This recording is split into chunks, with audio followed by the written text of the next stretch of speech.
In the early morning of spring, in the year 1834, a fire forced the doors open of a grand townhouse on Royal Street, and inside, responders discovered rooms that stopped the city cold, behind locked doors and up a narrow staircase.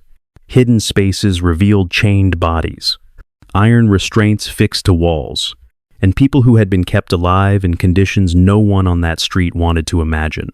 Smoke still hung in the air as firefighters stepped back, not from flames, but from what the house had been hiding in plain sight. The front rooms remained elegant, polished floors, heavy drapes, furniture arranged for polite evenings. But just beyond them, the truth lived in darkness, sealed away by locks and silence. News spread before the fire was fully out. Neighbors gathered, then froze, then erupted as word moved without detail. Only horror. This was not a rumor. This was a discovery. By mid-morning, the crowd no longer looked at the woman who owned the house. They looked at the house itself. Windows were smashed, doors were torn from their frames, walls were attacked as if the building were guilty. Before the sun reached its highest point, the owner had fled the city, leaving behind a structure that could never again be described as merely beautiful. To understand how such rooms were allowed to exist inside one of the finest homes in New Orleans, we have to go back to the world that protected them. This is not a story about ghosts, and it is not a story about a single cruel woman. This is the story of a house, and the world that made that house possible. It is the story of the LaLaurie Mansion, standing in the heart of New Orleans, elegant on the outside, protected by wealth, reputation, and silence. For years, it was praised as a symbol of refinement, a place where polite society gathered, where doors were open to guests and closed to questions. This story follows a familiar arc, from social privilege to unchecked power, to a reckoning no one could contain. It is a story about a beautiful building, a respected name, and the cost of a system that chose comfort over conscience. When people speak of the American South in the early 19th century, they often speak of culture, architecture, and charm. But this house forces us to confront what made that charm possible. By the end of this story, you will understand why the city turned its anger not only on the woman who lived here, but on the walls themselves. You will see how a house can become a shield, how cruelty can hide behind manners, and how silence can last longer than truth. To understand how this mansion came to embody one of the darkest chapters in New Orleans history, we need to return to the city it rose from, and the rules that allowed it to stand untouched for so long. Long before the fire, long before the crowd, New Orleans was already a city trained to look past what sustained it.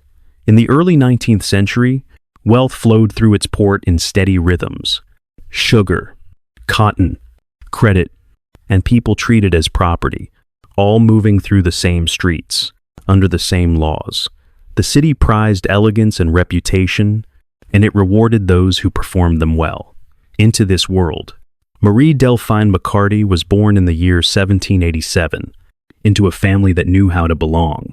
Her relatives held office, married well, and understood the rules of standing in silence.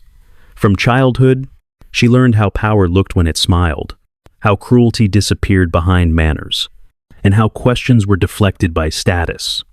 When she grew into society, married, widowed, and married again, her name carried weight before she ever spoke.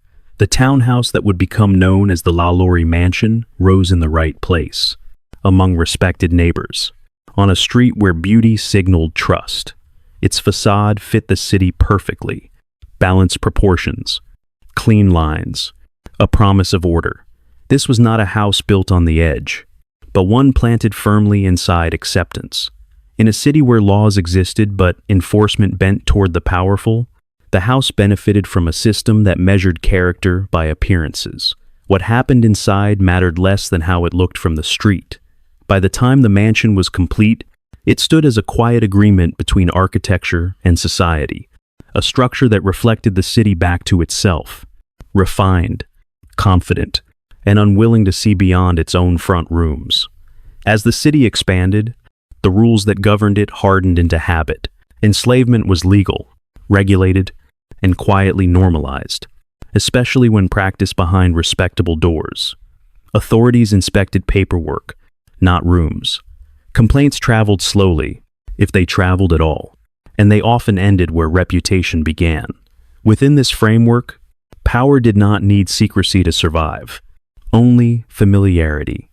Households, like the one on Royal Street, existed inside a web of permissions. Neighbors who did not ask, officials who deferred, and laws written to protect property before people. The LaLaurie household moved comfortably through this world. Publicly, its owner cultivated an image of refinement and propriety. Privately, the house was reorganized to control access and limit sight.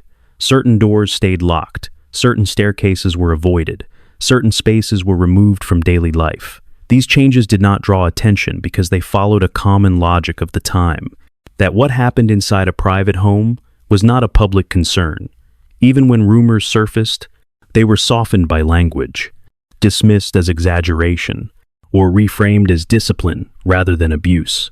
The system absorbed doubt and returned reassurance. What mattered most was that the facade remained intact. From the street, the house looked orderly, successful, and safe. That appearance carried more weight than whispered warnings. In this way, the mansion did not hide from the city, it blended into it. The same social codes that built New Orleans' prosperity also taught it when to look away, and the house learned to rely on that lesson completely. By the time the LaLaurie Mansion settled into daily life, its role was already defined. It was not only a private residence, but a signal, a marker of belonging to the right class, the right circle, the right protections. In New Orleans society, houses like this one did not simply shelter families. They stabilized reputations. They reassured neighbors. They discouraged scrutiny. The people who passed its doors each day understood the message it sent, that those inside were untouchable, or at least not worth challenging. This was the final condition that allowed everything else to follow. A woman with status, a city trained to defer, and a house designed to separate what could be seen from what could not. No single decision created the tragedy that would later be uncovered. It was assembled slowly, through habits, permissions, and silence. The origin of the LaLaurie story is not found in a single act of cruelty, but in an environment that treated cruelty as someone else's concern. By the time the first alarms were raised, the structure was already complete. The city had supplied the rules, society had supplied the cover, and the house stood ready, waiting to be tested, not by rumor or complaint, but by a moment when its doors could no longer stay closed. As the household consolidated its position, the house began to function as an instrument rather than a backdrop. On Royal Street, respectability was currency, and the LaLaurie residents spent it carefully. Public rooms were curated for display, polished floors, measured symmetry, controlled light. Guests moved through spaces designed to reassure them, to signal order and taste. At the same time, circulation inside the building was quietly redesigned. Access narrowed, lines of sight shortened. Movement was guided away from certain stairs and toward others. This was not chaos. It was planning. The house learned how to separate what the city was allowed to see from what it was trained not to notice. The owner's social standing amplified the effect. Her name opened doors at court and closed them to inspection. Complaints met paperwork. Paperwork met delay. Delay became dismissal. In a city where property defined authority, the house itself became proof of good character. Brick and plaster did the work of persuasion. As business interests and family connections reinforced status, the residents absorbed their protection. Locks multiplied without comment. Outbuildings blended into routine. Private became unquestioned. What mattered was that dinners continued, invitations were accepted, and the front rooms remained impeccable. This phase was not marked by spectacle, but by normalization. Power did not announce itself.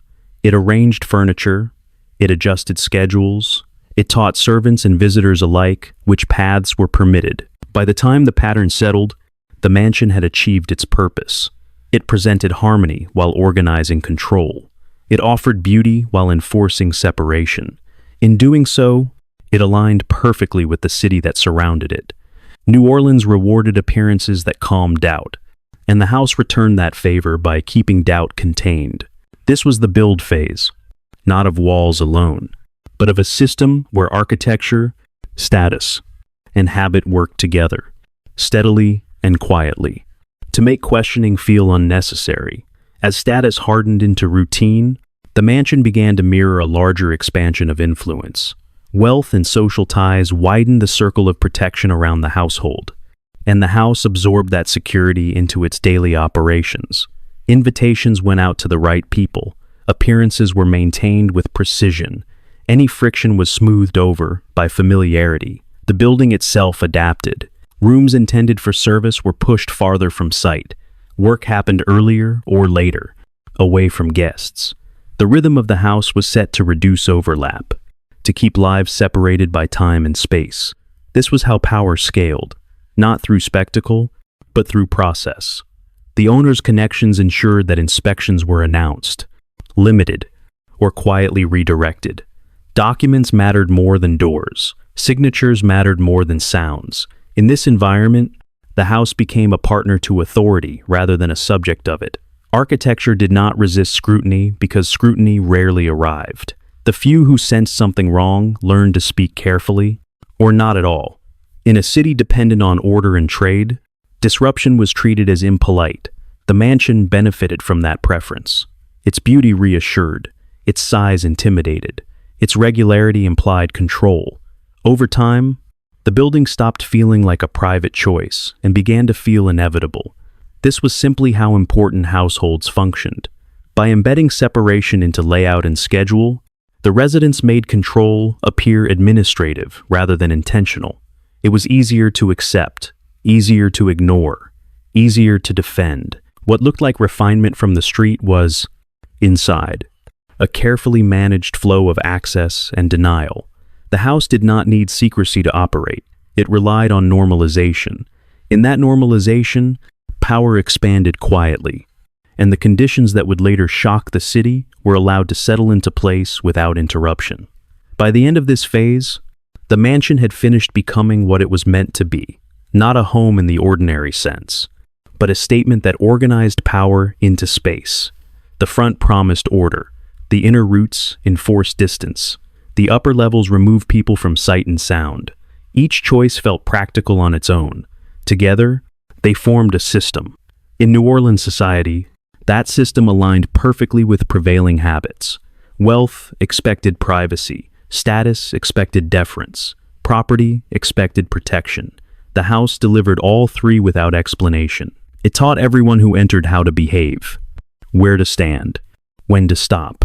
Servants learned schedules that avoided overlap. Visitors learned paths that never crossed certain doors. Officials learned that appearances were sufficient. This was how the mansion built its empire, not through expansion outward, but through consolidation inward. Control did not need to be announced because it was embedded. Responsibility did not need to be shared because it was diffused. By the time the household reached its peak, the building no longer felt adaptable. It felt fixed, stable, normal. That normality was the achievement. It meant that nothing seemed urgent enough to interrupt routine. No single complaint felt decisive. No warning felt actionable. The house had trained the city as much as the city had trained the house. When the reckoning finally came, it would not arrive as a correction. It would arrive as a rupture. And the reason it would shock so deeply is because the mansion had spent years convincing everyone that nothing inside it required looking at closely. At its peak, the mansion presented a version of life that felt complete and convincing. Evenings unfolded with practiced ease. Carriages arrived. Footsteps crossed the threshold. Voices filled the front rooms with controlled warmth. Candles softened edges. Music traveled just far enough to suggest joy without revealing effort. Guests moved through spaces designed to impress and reassure. Dining rooms set for abundance. Parlors arranged for conversation. Corridors that guided movement without calling attention to themselves. From the outside, this was a household in harmony with its time. Prosperous, cultured, confident. Inside, the house managed that impression with precision. Each room played a role. The front spaces welcomed, The middle spaces filtered, the upper spaces withdrew. Life appeared busy and social where it was meant to be seen, and absent where it was not. The rhythm mattered. Meals followed schedules, visits followed patterns. Servants appeared when needed and disappeared when not. This order gave guests comfort. It told them nothing was out of place. The house worked hardest during these hours, not to hide anything actively, but to keep attention anchored where it belonged. People left feeling they had witnessed success. They remembered laughter, light, and refinement. They did not remember closed doors, because those doors had never been part of the experience offered to them. In this way, the golden age of the mansion was not defined by excess alone, but by control of perception. The building delivered a story every night, one of stability and grace. And it repeated that story until it felt true. What sustained this phase was not secrecy, but repetition. The same roots, the same sounds, the same surfaces. Over time, the house trained its visitors to stop noticing structure and start trusting atmosphere. That trust became the final layer of protection, wrapping the mansion in approval while keeping its deeper realities untouched and unnamed. During this period, the mansion functioned like a small, efficient ecosystem. Every role was defined, every movement had a place. The house rewarded predictability. Mornings were quiet and ordered.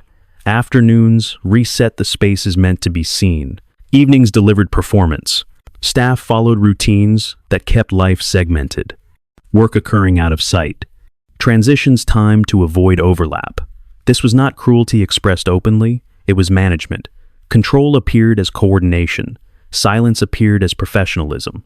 To visitors, the household felt calm and capable, a place where nothing urgent ever intruded. Children were guided to appropriate rooms. Guests were guided to appropriate conversations. The architecture reinforced the lesson. Long corridors slowed movement. Doorways narrowed choice. Staircases implied hierarchy without explanation. People learned quickly where they belonged and where they did not. That learning reduced friction. Reduced friction created comfort. Comfort discouraged curiosity. In this way, the Golden Age did not depend on celebration alone. It depended on habit. The same dinner hours, the same seating, the same paths taken again and again. Over time, the house stopped feeling designed and started feeling natural. That was its greatest success. When something feels natural, it stops being questioned. The mansion became a reference point for how a refined household should operate. Neighbors compared themselves to it. Guests carried its standards outward. Approval circulated without inspection. This phase was sustained by consistency. Nothing changed fast enough to alarm anyone. Nothing broke pattern long enough to draw attention. The house delivered what society expected, and society returned trust. That exchange allowed the building to keep presenting an image of stability while insulating itself from scrutiny.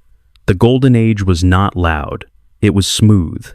And in that smoothness, the house completed its work of becoming ordinary in the eyes of those who mattered. By the end of the Golden Age, the mansion no longer felt like a place that needed attention. It felt settled, predictable, safe to admire. Seasons passed without incident. Guests returned to the same rooms and found them unchanged. Chairs remained where they had always been. Light fell the same way each evening. Familiarity replaced curiosity.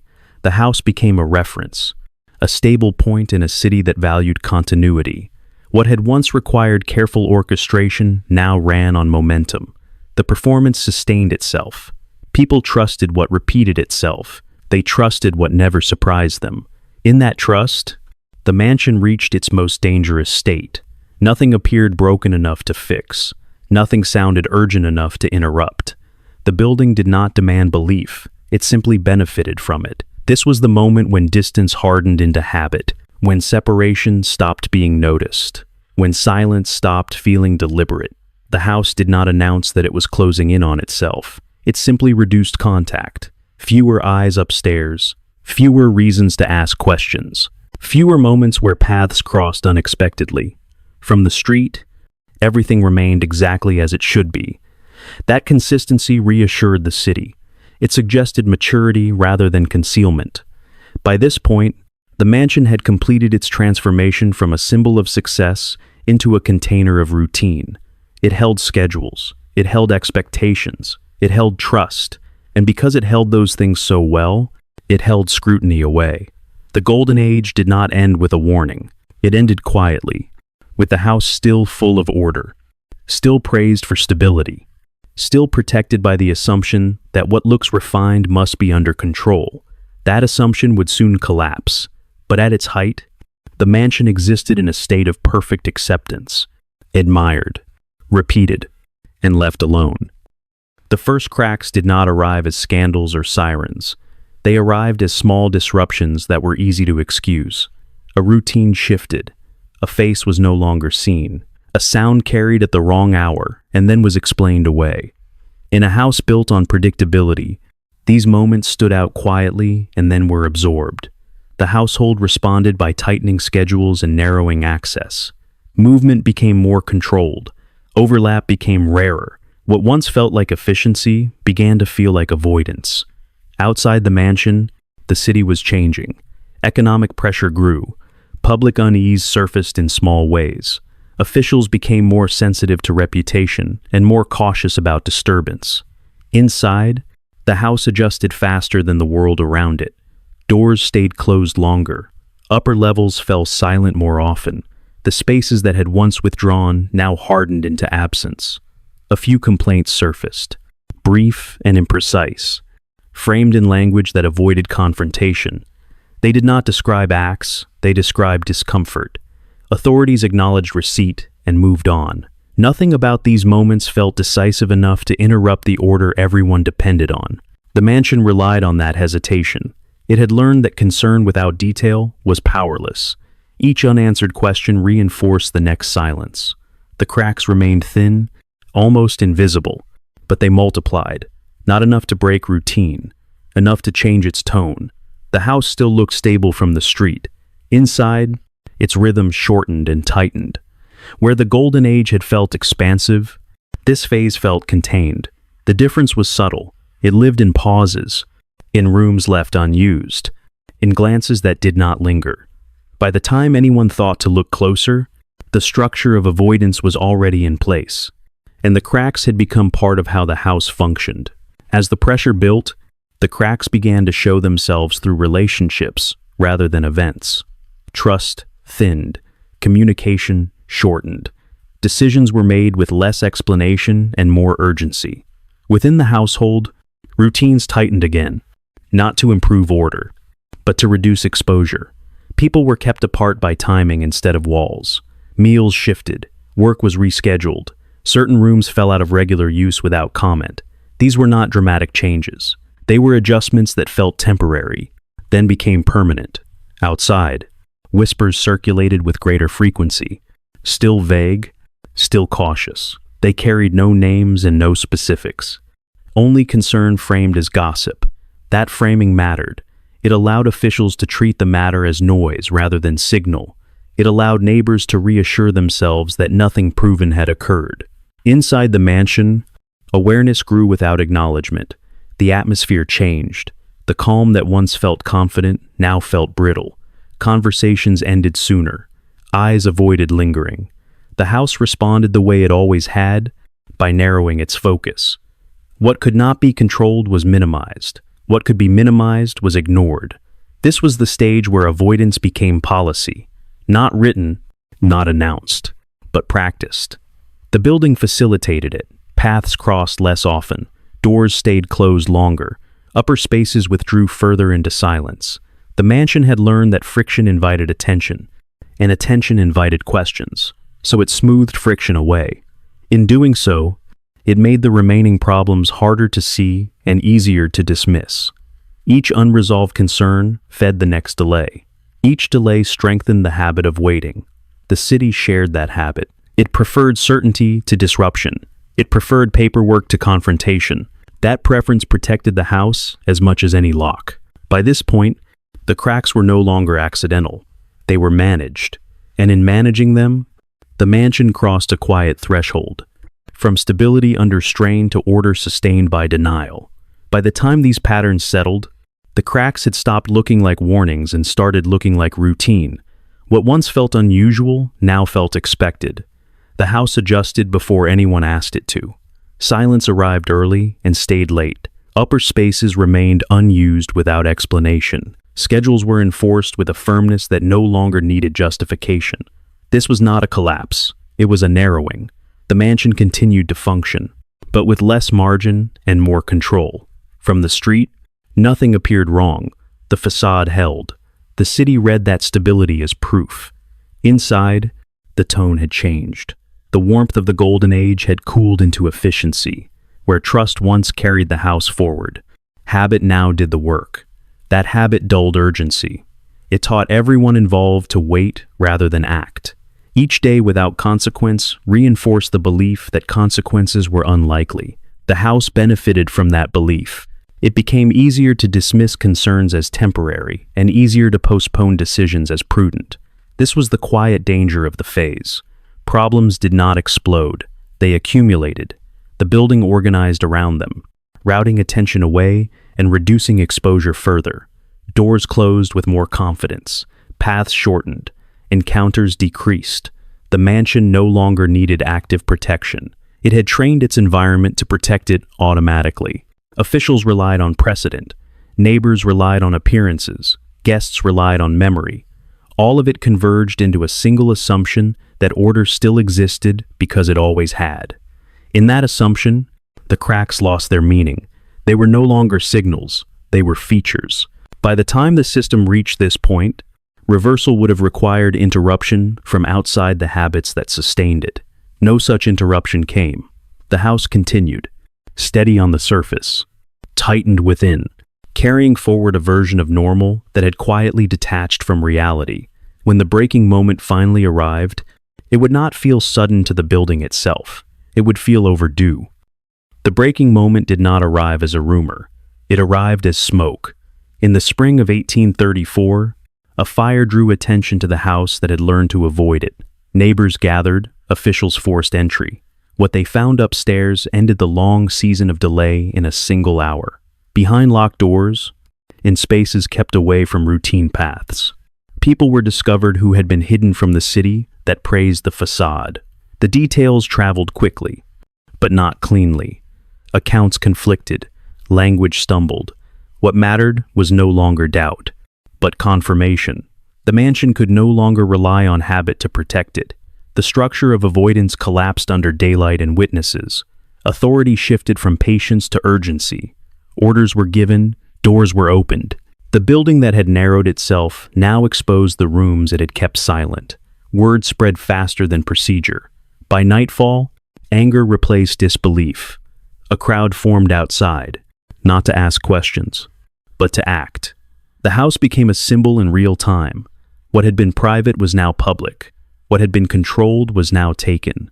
The reaction was swift and overwhelming. Furnishings were destroyed. Walls were stripped. The interior was rendered uninhabitable by force rather than neglect. The owner fled the city as the crowd dismantled the setting that had enabled concealment. This was not a trial, it was a rupture. The mansion lost its authority in a single day. Yet even in that moment, the building remained central. It was not only the site of discovery, it was the proof. Its rooms explained how silence had been maintained. Its layout explained how separation had worked. The main tragedy was not a single act, but the confirmation that the system had functioned as designed. The fire did not create the truth, it revealed it. By the time officials secured the site, the story had already fixed itself in public memory. The house had crossed from admired address to condemned place. That crossing was irreversible. The event did not end the harm that had occurred. It ended the argument about whether it had occurred, and with that certainty, the mansion entered its most permanent phase, defined not by what it showed, but by what it had hidden until it could no longer hide at all. After the rupture, consequences moved faster than process. The city acted before courts could. Property changed status in practice before it changed on paper. Ownership lost meaning when access was gone. The mansion stood emptied of authority, not yet rebuilt, not yet erased, suspended between exposure and abandonment. Those connected to the house scattered. Names disappeared from public view. Explanations were issued, then revised, then withdrawn. What could be defended was procedural. What could not was the pattern the building had made visible. The focus shifted from a single household to a wider system that had allowed delay to harden into cover. Officials reviewed records. Neighbors rewrote memory. Everyone searched for the point where interruption should have occurred and did not. The house provided that map. Its rooms showed how separation had been enforced. Its circulation showed how routine had replaced oversight. Its locks showed how privacy had been converted into control. In response, the city did what cities often do after shock. It destroyed the immediate problem and preserved the story. The structure was damaged beyond use. Portions were pulled apart. Materials were salvaged or discarded. What remained was a shell that could no longer function as it once had. Yet the event did not close the matter. It widened it. Public anger demanded certainty where certainty was impossible. Accounts diverged. Myth rushed in to fill gaps left by trauma and incomplete record. The mansion became larger in imagination than it had ever been in life. That expansion mattered. It fixed the site in collective memory as a warning rather than an anomaly. The tragedy was no longer contained by walls. It moved into language, into rumor, into legend. The building lost its role as a home and gained a new one as a reference point. From that moment on, any future use would have to negotiate with what had been revealed. The main tragedy continued not as an act, but as a legacy that refused to settle. The final turn of the tragedy was not spectacle, but absence. With the house stripped and exposed, the person most associated with its authority vanished from the city. Departure was swift and quiet, routed through networks that favored distance over explanation. Public attention lingered on the building, not the escape. That focus mattered. It allowed the story to settle into a fixed shape while responsibility dispersed. The mansion absorbed the blame in full view, while the individual receded into geography. From that point forward, the house carried the weight of the crime in its walls. It became the place people named when they struggled to name the system. This was the last function of the structure in the main tragedy. It stabilized meaning, it gave outrage a location. In doing so, it simplified a more complex failure into a single address. The city accepted that simplification because it offered closure without repair. The building could be condemned. A life elsewhere could continue. Time reinforced that arrangement. Each retelling emphasized the rooms and minimized the routes of escape. Each retelling fixed the site as the center of gravity. The mansion did not resist this role. It could not. Its damaged state made the lesson legible. Its emptiness made the loss feel contained. By the end of this phase, the tragedy had completed its transfer from event to narrative. The harm remained unresolved, but it was now organized. The house stood as the anchor for that organization. The main tragedy concluded not with justice delivered, but with meaning assigned. The mansion became the vessel for memory and the substitute for accountability. That substitution would shape every future chapter. The story moved on because it had a place to stand, and the place remained, marked not by what it was rebuilt to be, but by what it had already been used to hide.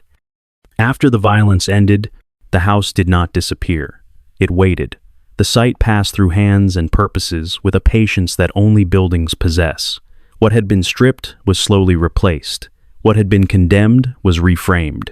Over the years that followed, 1834, the address re-entered civic life in altered forms. Walls were repaired, floors were relaid, new owners arrived with plans that avoided the past rather than confronted it.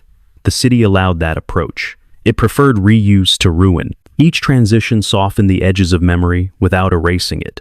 The mansion became apartments, then offices, then spaces of commerce. With every change, the building proved a quiet truth of afterlife. Structures outlast intentions. They adapt. They accept new functions without consenting to new meanings. The legacy traveled not in deeds, but in reputation. Stories followed tenants like a draft through reopened rooms. The house gained a second identity, no longer as a private domain, but as a public reference. Its name detached from any single owner and attached to the city itself. This was not redemption. It was persistence. The building learned to exist under scrutiny, then alongside tourism, then within folklore. Each phase added distance between present use and past harm, while never fully severing the connection. The afterlife began not with closure, but with accommodation. The city folded the site back into daily life, because removing it would have required a reckoning it was not prepared to sustain. In that choice, the house remained, changed in function, fixed in memory, continuing to stand where accountability had once failed. As the decades passed, the afterlife of the house expanded beyond ownership into economy. The address generated value without producing anything new. Curiosity became traffic. Traffic became commerce. Stories were packaged carefully, trimmed of detail, framed as atmosphere rather than history. The building learned to earn by being remembered. This shift did not happen at once. It accumulated through small decisions that favored continuity over confrontation. Leases were signed. Renovations emphasized charm. Language softened edges. What had once demanded moral response was translated into experience. Visitors came to feel something vague and leave unchanged. That transaction suited the city. It preserved revenue while limiting responsibility inside the house. Layers of use overlapped without fully replacing one another. Old walls held new functions. New paint covered old scars. The result was not erasure, but compression. The past was pressed flat beneath present needs. In this phase, the mansion became efficient. It processed attention. It converted memory into maintenance. The business of afterlife required balance. Too much detail would repel. Too little would empty meaning. So the story stayed incomplete by design. It hinted without teaching. It suggested without naming. This approach kept the site active and the harm abstract. The economy around the address grew steady and quiet. Shops nearby benefited. Tours passed through. The house stood at the center of a system that preferred motion to pause. In that motion, reflection was optional. The afterlife continued not because the past had been resolved, but because it had been made manageable. The building survived by aligning with habits that asked for feeling without obligation. That alignment ensured longevity. It also ensured that accountability remained diffuse. The house worked. It functioned. It stayed open. And in staying open, it demonstrated a final truth of afterlife. A place can be integrated into daily life without ever being understood. In its last stage of afterlife, the house settled into permanence without resolution. Time did not heal it. Time organized it. The address became a fixed stop in the city's story, repeated so often that repetition replaced inquiry. New generations learned the name before they learned the context. The building stood restored enough to function, restrained enough to signal gravity. It did not argue with its reputation. It absorbed it. Every use that followed operated under that shadow, adjusting tone but not meaning. The mansion survived not because the past was forgiven, but because it was compartmentalized. Memory was maintained at a distance that allowed coexistence. People could pass through without carrying responsibility out with them. This balance proved durable. The city grew around the site and learned to live with it. The house remained upright, useful, and intact. A structure that had outlived its original purpose and its original owner. In doing so, it demonstrated the final logic of afterlife. Buildings do not seek justice, they seek stability. When stability is achieved, meaning settles. The harm that began inside these walls never fully left them, but it became managed, narrated, and contained. The mansion endured as a lesson without instruction, a warning without enforcement. Its continued presence asked a quiet question that no renovation could erase. Whether a place can ever be neutral again once it has been used to normalize cruelty, the city answered by continuing forward. The house answered by remaining. Today, if you walk along Royal Street and stop in front of the restored facade, the house appears calm. The doors are aligned. The windows are balanced. Paint holds where fire once broke it open. You step closer, and the city noise softens, replaced by the controlled quiet of a preserved place. Inside, rooms connect cleanly again. Light falls as it should. The floor does not protest your weight. Nothing announces what this address once organized. Yet, the walk itself carries memory. Each turn traces choices made long before you arrived. At the top of a stair, the air changes slightly. Down a corridor, the distance between doors feels intentional. These details do not accuse, they wait. This is how the house speaks now, not through spectacle, but through alignment. It shows how ordinary order can hold extraordinary harm when habit replaces attention. Standing there, you can sense how the city learned to pass by, how systems learn to trust surfaces, how responsibility learned to thin out across space. The house no longer hides. It also no longer explains. It has become a container for meaning rather than evidence. That is its final form, a place where the past is acknowledged without being confronted. As you exit, the street resumes its rhythm. Life continues without pause. The building remains behind you, intact and usable, carrying a story that does not interrupt daily movement unless someone chooses to stop. This is the quiet moral of the walkthrough. Not that evil announces itself, but that it often settles into structures that feel stable and familiar. Not that buildings cause cruelty, but that they can normalize it when no one interrupts the routines they protect. The question that lingers is simple and uncomfortable. When a place becomes known for harm, what does it mean to keep using it as if meaning can be separated from use? The house offers no answer. It never did. It stands. It endures.